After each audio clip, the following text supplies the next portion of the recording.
Warm welcome, everybody. Thank you so much for tuning in and listening. My name is Kiera Louise Douglas, and I will be your host today here on Earth Heroes TV, a conscious media platform.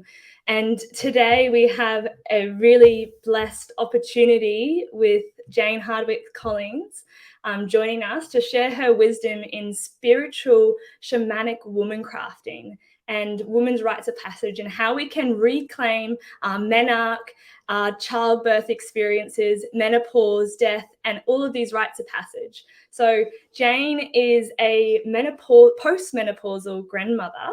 She is sharing workshops and teachings and trainings on how the wisdom of cycles and the practices of spiritual practice in menstruation with shamanic dimensions of pregnancy, birth, mothering, and menopause, and how we can reclaim these experiences to heal our rites of passage. She's also the creator of the School of Shamanic Womancraft and the Women's Mystery Schools, which is so exciting and really incredible. She has personally influenced me massively with her teachings through a dear mentor of mine in far north Queensland who shares her lineage, and where we've moved through different practices of birthing our own medicine drums and revisiting our birth stories, and how that has an impact on my life and how I can stand in my gifts and lead my life and create my life through birthing with awareness in each phase and cycle that I move through, creating rituals and ceremonies so I can live a cyclic life. So would really love to hear your wisdom today, Jane, and thank you so much for coming on. For those that are new to this language, potentially, maybe you would like to share your story and what led you onto this spiritual shamanic womancrafting on your personal journey, and what that is. Thank you so much, Kiera. It's an honor to be here on this wonderful program. And yeah, so what my work is all about is, as you mentioned, basically reclaiming our rites of passage so far and healing them, and then having conscious ones in the future. So spiritual shamanic womancraft began for me, I guess, in the stars before I was born, shall we say. But basically, the School of Shamanic Womancraft I started that when I was beginning my perimenopausal journey, which means the beginning of my perimenopausal journey. But I didn't know that at the time. So I think it's a very interesting thing to notice for me and for others, that my experience of creating the School of Shamanic Womancraft was the harvest of my life so far, because that's what happens at menopause. So, contrary to popular opinion that menopause is the beginning of the end or something or other, it's actually the harvest. And my story shows exactly that. So how I began doing what I'm doing really did start from the beginning of me. But in the harvest phase here, seeing the culmination of my life thus far, what I did was I was a registered nurse, and then I was a registered midwife. And basically, when I was training to be a midwife, I had an awakening to the patriarchy, which I didn't even know was such a thing at the time when I was 25. But really what happened for me was I saw how women were being mistreated around a significant rite of passage of giving birth, and how wrong that was, because the women were coming away from their birth experiences in the main thinking they couldn't do it without specialist obstetricians, or they couldn't handle the pain without drugs, or all of the things that, really are a modern way of looking at it. So basically, what happened to me as a midwife is I left the system and became a home birth midwife for 30 years. And I learned so much there. I unlearned a lot as well. And I learned what normal actually means, as in I learned the new normal of a woman and how she gives birth in an undisturbed situation, like out of an institution. So birth led me, my practice as a midwife led me into this work, and really began to uncover all the other things that are influencing somebody when they're giving birth. So I learned about the impact of a rite of passage and how that works, and we'll probably talk a bit more about that later, just skimming across the top now.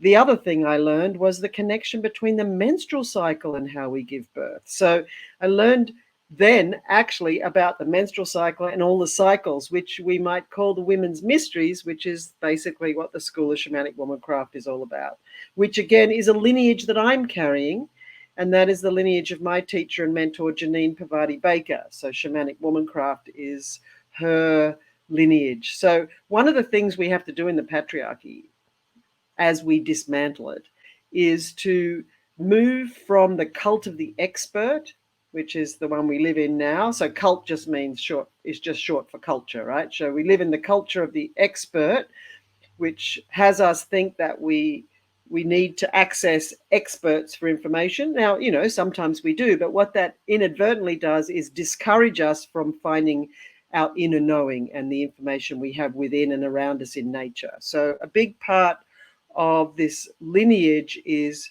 dismantling the cult of the expert and reclaiming lineages. So information that's passed on from woman to woman, or man to man, or person to person, and generation to generation. A lot of the stuff that I'm talking about and teaching is nothing new, and it's ancient wisdom for modern time. And the experience women have in the programs that I offer is really a remembering. So remembering these things and then putting themselves back together with all the right information. Wow, there's so much wisdom that you're sharing here. And that's why I really love these inspiring conversations, is because we can sit together and share the wisdom so that we can pass it on in our experiences, but all those around us. And I feel so blessed and grateful for that. And you mentioned that your journey began perimenopausal, where you were kind of in that harvest phase of like reflecting on all of your wisdom that you had learned in your own life experiences, through your birthing experiences, through grandparenting, and going through your rites of passages, and how that's had an impact on you. And this phase of life, of as the seasons that it aligns with, is the autumn of things coming to a lesser and slowing down. I know that you refer it to as a Maga phase, and in that phase, it's kind of like a new term in this society, where because our length of life is elongating, and there's a phase before, after a motherhood, and before coming into our crone phase. So can you share a little bit more about that? Because I feel like there needs to be more information, because this is a really powerful time and phase in our lives that we can harness this energy in each phase and cycle as women.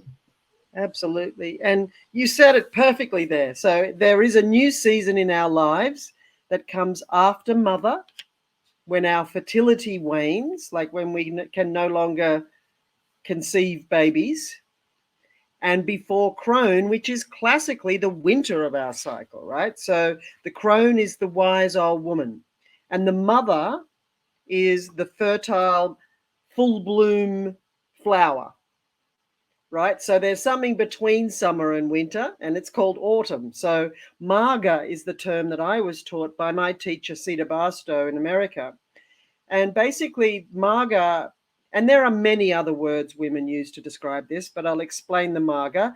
They used that term because that was the female derivative of the masculine term well known for that phase in a man's life, the midlife. You know, he's called the Magus, Magus, and that actually means magician. So they decided to create the female version of that and call it Maga. So there are other names: witch, enchantress, sorceress, queen, harvest woman.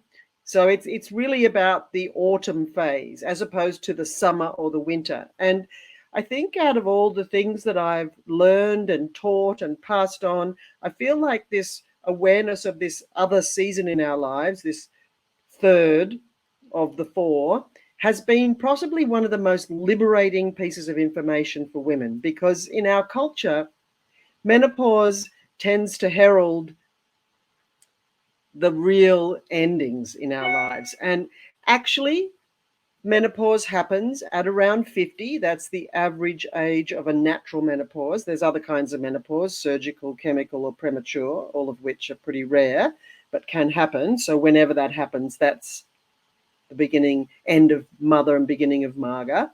So whenever it happens, it takes us into this whole other phase of our lives that we know well as autumn in the earth season. So it's the time to share our harvests. It's the time to do the things out in the community. Like there's some very interesting information that evolutionary biologists have found about menopause, because they asked the question, why would human women live beyond their fertile years? What could possibly be the use of them?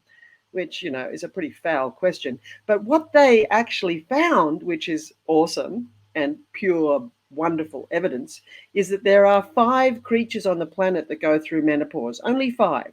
So human women, and then pilot whales, beluga whales, orcas, and narwhals. So these 4 toothed whales and human women are the only ones who go through menopause. And so they looked at these whales to see, well, what's the point in them?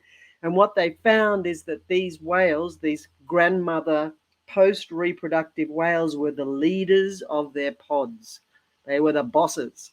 And they, by their very being, ensured the survival of their sons and daughters and the thrival, if there's such a word, of their grandchildren. So I think there's a clue there for the role of the Maga, the postmenopausal woman, before crone. So crone could be 70 to 75 years old. So from, say, 50 to 75, the autumn season of our lives, our role is to share our harvest, what we've learned, and be leaders of our community. Imagine that. I can really see that and imagine that. I can see that really visually clear for me. I think it would be really powerful. And that's something that we definitely need to change in that. So with that change, how could we change the paradigm and the patterns that, like you were saying, in ancient times or times previous, we weren't honoring these phases and cycles, or this phase of life of the Maga and their wise wisdom that they can share to lead us as a collective. So what would the impact be if we reclaim these rites of passage of menopause and having this conscious impact of creating ceremony or spaces to allow these women to come into their leadership? Great question. Well, excuse me. So how to change a paradigm? I mean, that's the big question, right? So what we're doing here in changing a paradigm is dismantling the patriarchal culture. That's the paradigm we need to change. And the patriarchal culture is fixated on youth and beauty and growth, and 24/7 availability and production and growth. Go, go, go, go, go. Now, we have learned, sadly but goodly, the effects of living like that. It's not sustainable. And here we are on the planet right now, reaping the effects of living like you can't rest, you can't stop, you got to grow, grow, grow, go, go, go. Like, it doesn't work, right? And here we are at the climate emergency, seeing the effects of that particular perspective and attitude and practice. So things have to change. And interestingly, as well as rites of passage, the menstrual cycle holds a huge clue here, because the clues for how to live an earth-honoring and sustainable life according to cycles, which is the way of nature, are hiding in plain view in the menstrual cycle. So that part of us that is tried to be hidden and people get grossed out about or whatever, holds the clues for healing on the planet. I love that. But in terms of how to change the paradigm and help our postmenopausal women take their places of power within and out in their community, we have to understand how rites of passage work, and that one rite of passage leads to the next. So the other thing we have to really know is that menopause is not a medical problem. It's a natural process of fertility stopping and then moving into the second half of your life. Like we give it a bad rap, and it's kind of been a bit invisible. But actually, what's going on, according to traditional Chinese medicine, they call menopause second spring. So that's a good reframe. Okay. So, in understanding how rites of passage work and how we can bring that to menopause, we need to catch up with ourselves. So, as I said, one rite of passage leads to the next. So, our first rite of passage is our birth, how we were born, and you explained how you'd learned to make a drum and be with your birth imprint, because how we're born creates our birth imprint, and that plays out all the time whenever we birth something, or simply the creative process, or anything with a process. And then our next rite of passage is our menarche, our initiation into womanhood, so our first period. And for boys, that's puberty. So at our menarche for girls, so what happens at a rite of passage, whatever happens, whatever's said or not said, whatever's done or not done, who's there, what they say, etc., and what's going on in your world around you, everything adds up to teach the person going through the rite of passage. So let's focus on menarche, to teach her how her culture values the next role she's going into, woman, and therefore how to behave to be accepted as a woman in the culture. So, unless you've had a very evolved and conscious mother, you probably have had a very typical welcome to womanhood menarche experience of no big deal, like here's the pads, figure it out, don't let anybody know you're bleeding, keep it business as usual, don't show any weakness, and whatever you do, don't leak or you'll shame us all.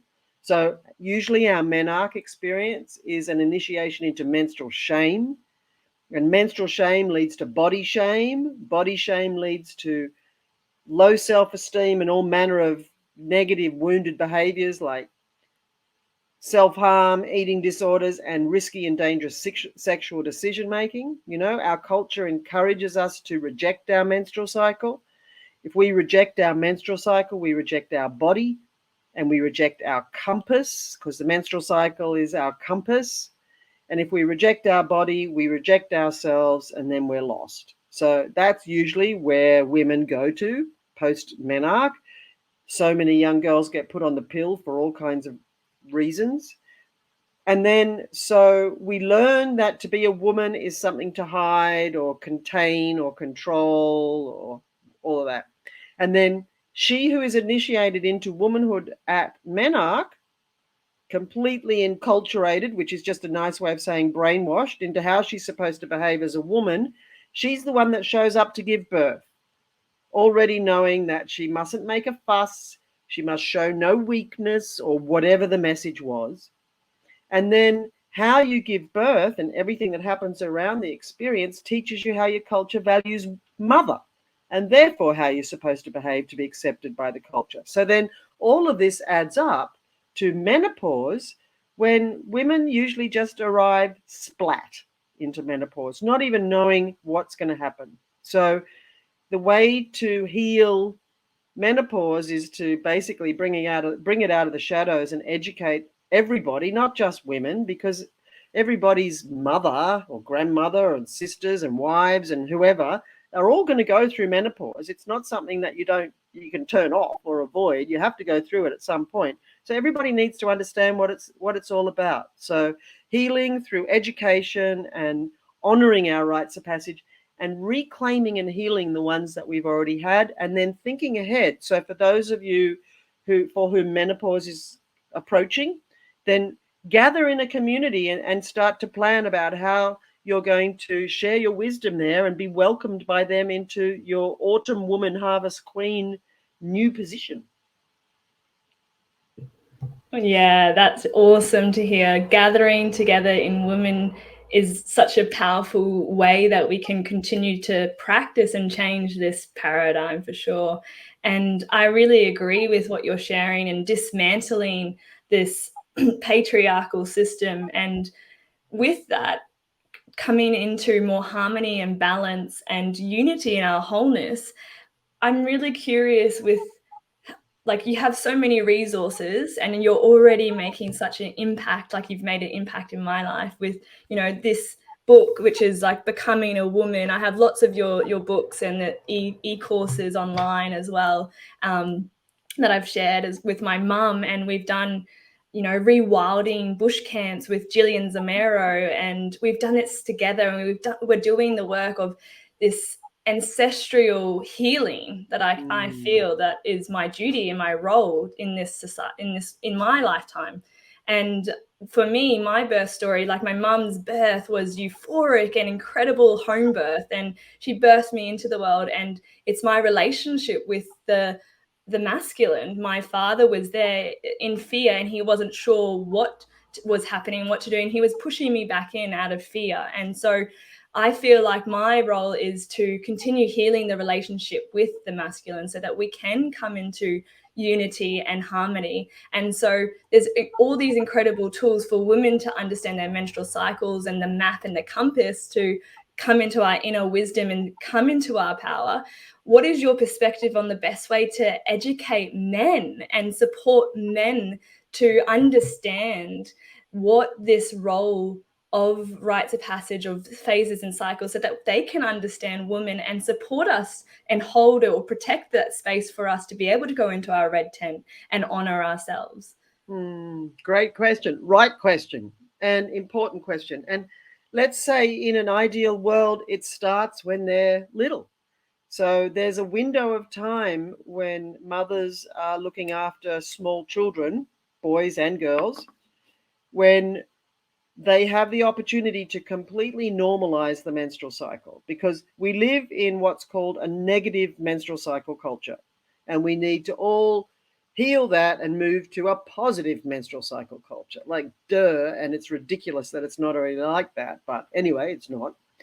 And that's the sign of a patriarchy. That's the one of the conditions, you know, like, so menstrual shame, as Sharon Maloney, a woman in Queensland who's done a PhD on menstrual shame, says, menstrual shame is one of the organizing principles of the patriarchy to maintain the oppression of women. So, you know, it works. So what we do to educate our men, we normalize the menstrual cycle for the little boys in our lives. So, you know, when you've got small children, you can't go to the toilet on your own anyway. So you're probably doing some clever gymnastics, hiding what you're doing, changing a pad or a tampon, or emptying your menstrual cup. So be real, be honest, be true about what's going on, and say things like, oh, mummy's blood's here today, so we'll have a big rest today, or we'll have an extra cup of tea, or we won't go rushing around, or whatever, just to teach that the menstrual cycle bleeding phase is the time when we need to rest a bit more. So that's the first thing. So normalizing the menstrual cycle within the family with our children. And then children at school need to learn this. And I know they're not, and that's part of what we need to do. We need to improve sex ed, basically. So the menstrual cycle gets included in sex ed and associated with a fear of pregnancy. There's a lot more going on with the menstrual cycle than getting pregnant. It's a cycle that runs your life. It's a cycle that runs your life and everybody else who lives under the same roof as you. So it's something that we need to understand. So we need to learn about it at school. And that, you know, that's slowly happening, way too slowly, but that's that. And then in terms of for older boys and men, they need educating, basically. So how that looks is possibly more about understanding the cycle, so that they can understand the needs for contraception. That would probably be the most interesting part of the story. And also for all of us to realize that contraception is not a women's issue. It's like an issue for a partnership, say. And so learning about the cycle is often something that people just do when they're trying to plan to have a baby too. So be good to learn that ahead of time. And so we have to understand that the men in our lives may not know about it, but they need to, and possibly want to, especially when they're just trying to understand their sisters, their mothers, their girlfriends, their wives, you know, like, I think the easiest way to explain the menstrual cycle, and most menstrual educators are doing it this way these days, is to talk about the inner seasons that we have. So spring, summer, autumn, winter, you know, we have an inner spring, summer, autumn, winter. And so that's spread out around the cycle, so that, I mean, obviously when you're bleeding or just before bleeding is like your winter. And when you're in your winter, you want to be on your own in the warmth and dreaming, so to speak, not out and about in tight white clothes riding horses like the tampon ads might suggest. So, you know, the pop culture has a lot to say about the way the menstrual cycle is hidden or turned into something gross. But there's a clue there. Anything to do with the feminine or women that's feared or put down or made a joke of or turned invisible is a clue that it holds power. So, you know, think about the blood, the menstrual cycle, childbirth, menopause, all those things, very much feared and very, very powerful in so many ways. So educating our men needs to be something that we help them with, but also, like, it's their responsibility to learn about it as well. But they have to realize that it's something that they need to learn about, and they'd have to have their head in the sand to think that there wasn't something going on. So I feel like it's time for the men to wake up and seek this information rather than stumble upon it. Yeah, definitely. And I really, really resonate with what you're sharing around like teaching the younger generation and really creating a positive impact on our relationship to the menstruation cycle and why it's so important to honor that phase and understand it. And I have a nephew of mine, and I was on the toilet and he comes in and he's like, what's that? And I was, you know, and I explain it's my blood. And so I really can understand, like, just explaining what things are and why kids are so curious and they actually want to know and not hiding it or shaming it, and understanding, giving them the understanding of why we have certain things and what we do in those spaces. So, oh, I'm going to rest, and I make sure that I have my hot water bottle and all the things that I need to do for myself. And good on you. What a wonderful auntie you are. Thanks. And with this conversation slowly coming to a close, I'm curious to know, with the younger generation, what your vision is for the future and the next generation, what our world could look like if we really dream up what our visions are for a heaven on earth, or our ideal way of coming into unity and harmony with changing this paradigm. Well, my suggestion for the future is to stay connected to nature. You know, so like even if that means going to a park, but stay connected to nature, and also to to do a spiritual practice around your menstruation. So not just ignore it or pretend wish it's not happening, like actually engage in the spiritual practice of menstruation. And I've written a whole new book on that. I'll just reach it here. It's called Blood Rites, the Spiritual Practice of Menstruation, available on my website. So stay connected to nature, engage in the spiritual practice of menstruation, honor rites of passage, which kind of basically means gather in your community and have parties and celebrate as you grow, and grow your own food. I think that's a necessary thing. And in terms of how I imagine heaven on earth, I imagine a village, a community. I imagine the healed sisterhood, no more competition or judgment, everybody in support of each other. And I imagine women's circles everywhere, the heart and hearth of the community. I imagine conscious rites of passage. And I imagine babies being born in places where women can really have safe, undisturbed births.